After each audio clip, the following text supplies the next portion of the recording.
thought that you might be a portal jumper where you can blip in and out of different frequencies and dimensions or connect with different timeline versions of yourself. Or you felt some deep kind of heaviness in your Akashic records that you feel like isn't necessarily something that's coming from this incarnation, but you want to have a deeper understanding of how to clear these things out.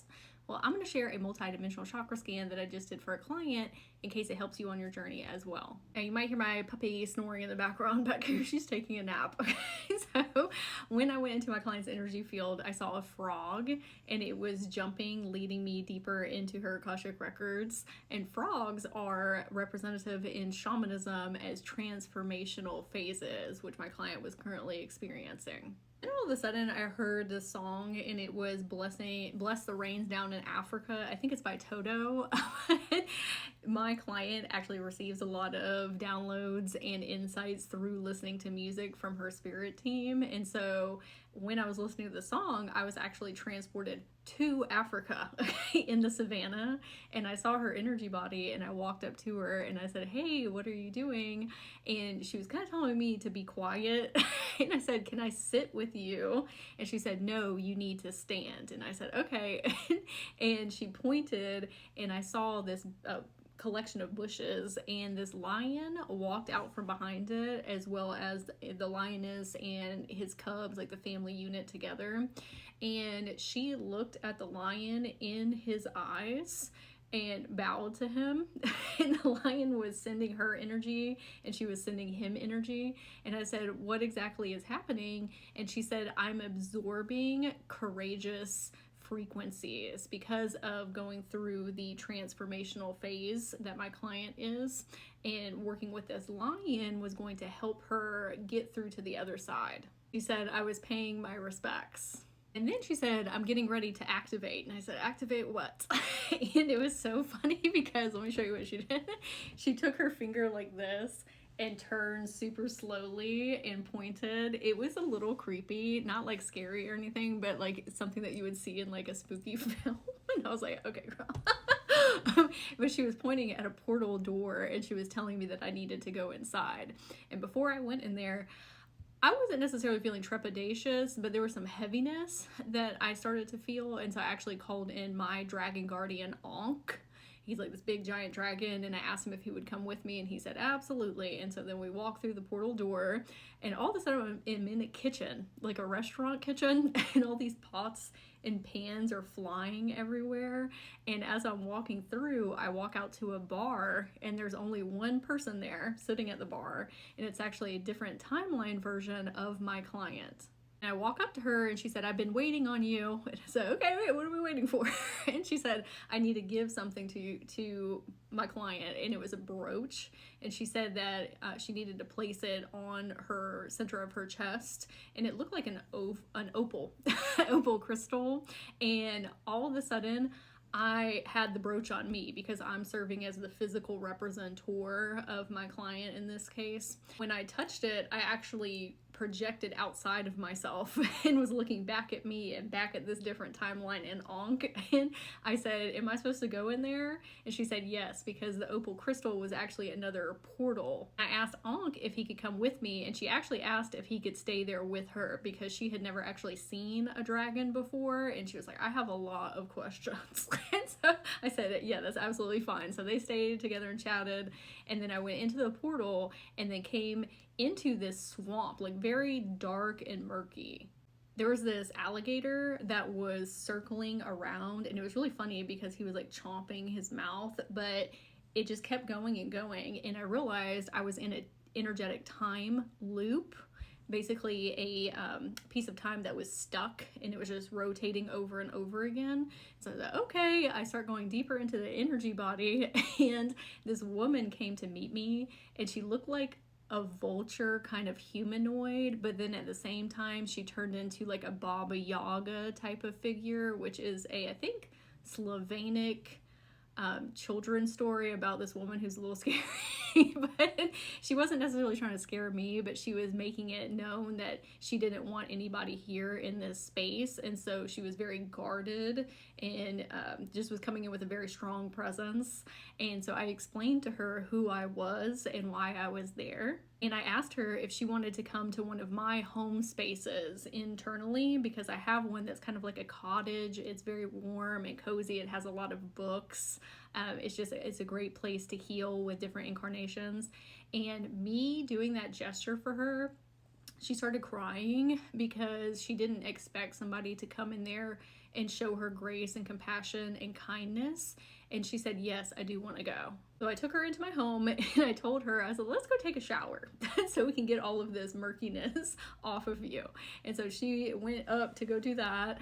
And then after she was done, I asked her if I could draw her a bath with like healing salts and aromatherapy bubble bath. And so she got in the bathtub, and then I knocked on the door and asked if I could come inside so I could speak with her. And so I sat next to her on the tub and asked her if she could tell me her story, why she was stuck in this loop. I'm going to read what I wrote here so I remember. Okay. So she said, I started distancing myself from humanity, and I spiraled into my own anger, fear, and resentment. She said, they weren't ready. They sought out whoever was different.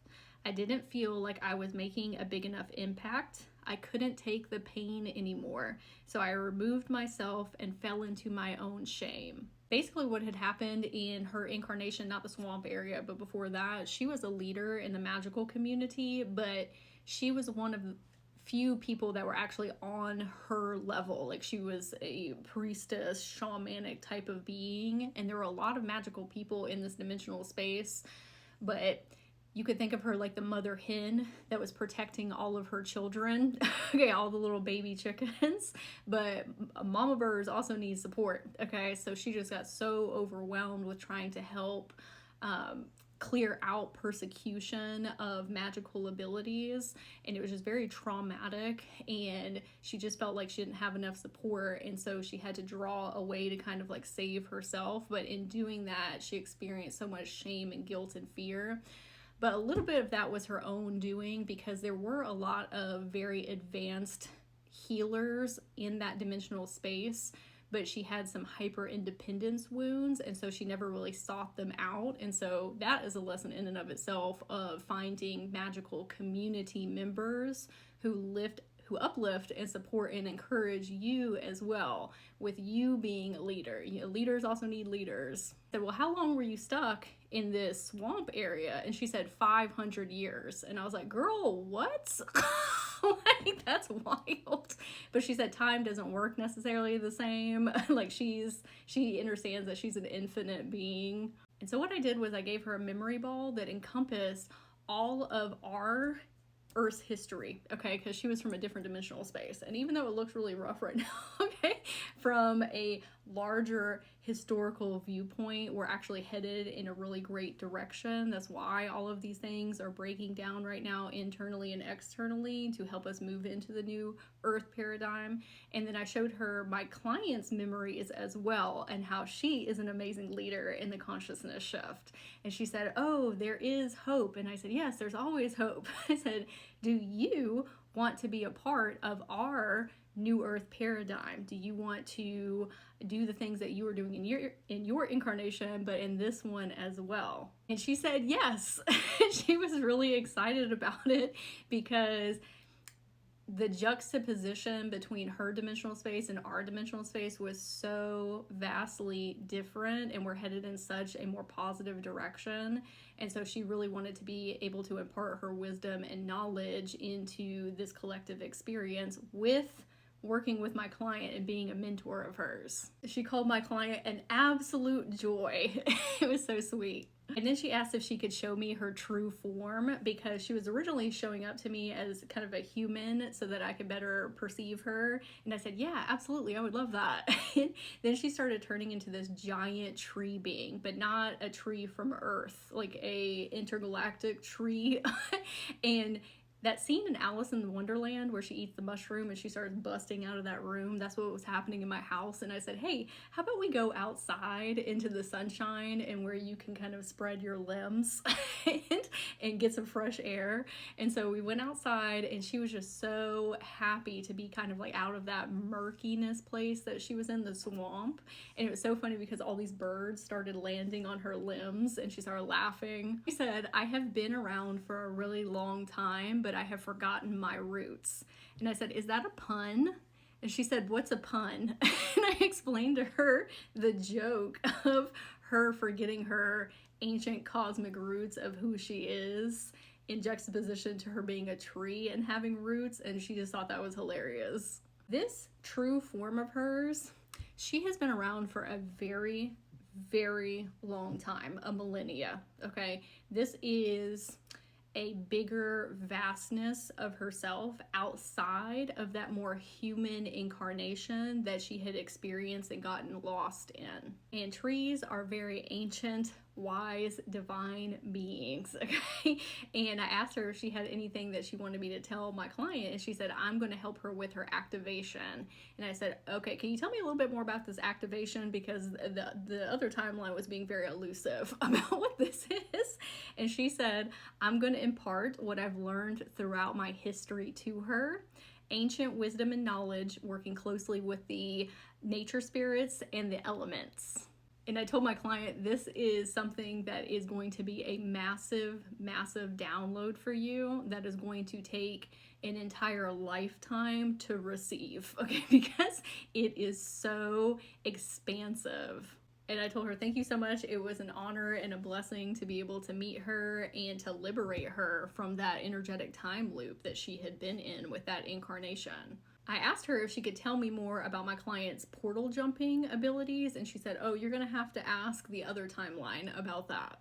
So I said goodbye, and then I portaled back through the opal brooch that I was once given, and I started asking this other timeline in the bar about her portal jumping abilities, and she said some things that can help with that are spending more time going within on adventures. A great way to do that is to do guided meditations for children, but with your inner children, okay? Going to Dragonland or a galactic pirate adventure or the unicorn or fairy dimensions. Learning about theta brainwave states, because that is the state that I get in order to access people's Akashic records or through these multidimensional chakra scans. Dr. Joe Dispenza talks a lot about how to access those states, and I actually learned a lot from him through his book, Becoming Supernatural. Also learning about self-hypnosis, because that's how we can get in that relaxed state of being. And that's why it's really important to learn how to process our emotions and regulate our central nervous system and clear out the heavier, denser PTSD and trauma from our energy field, from our auric fields, because that will create filter lenses and distortions and keep you on kind of like a high alert in life. And so we have to find that inner peace and that stillness to be able to connect to these different frequencies and dimensions. Also, watching magical TV shows and movies and cartoons, it helps open up your imagination and your perceptual awareness and connect with your inner children. I'd love to hear in the comments if this message resonated with you, if it's going to support you on your journey, and if you would like to learn more about your cosmic history and connect to different timelines and receive DNA and spiritual upgrades and activations. You can book a multidimensional chakra scan by going to my profile, checking the comments, or the description box below.